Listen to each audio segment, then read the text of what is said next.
Hello there, Mr. Holt here. I'm going to show you how you can input your class schedule into the Google Calendar. What you need to know is you need to know how to create a repeating event in Google Calendar. And that way you can enter all your classes to repeat every 2 weeks and your schedule will be entered. The first thing you want to consider is, first of all, when does the quarter end? First quarter ends October 5th. You're going to have to do this separately for each quarter. I'm just going to show you how to do it for quarter one.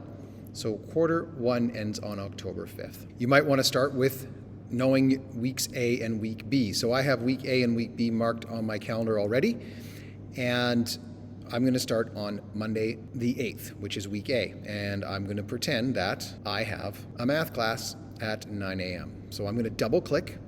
It opens up an event, and I'm going to call this Math Demo Event. I'm going to change the color to red so I know it's on my calendar.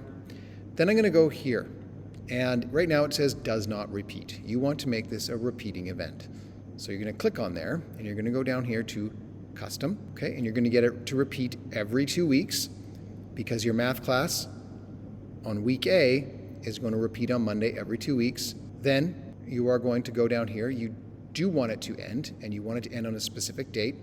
So you're going to pick October 5th, and you're going to say done. Now the repetition is set up, all right? And you're going to click Save. Now you can see week A, day 1, Monday, I have math demo event. I go forward. Week B, I do not have math. Week A again, math demo. And this will repeat every 2 weeks, okay, all the way until I get to October 5th. And now I'm on Monday, October 10th, and I no longer have an event. And it's a school holiday, so I do not want to be coming to class. So that is how you can enter a reoccurring event into Google Calendar. I am aware that you're going to have to do this for each class. It will take a little bit of work, but once you've done it, once you have the idea, it should only take you 15 to 20 minutes. All right. Thanks for listening. And as always, I'm located up on level 5, and you're welcome to pop in for any assistance you may need. Thanks. Take care. Bye-bye.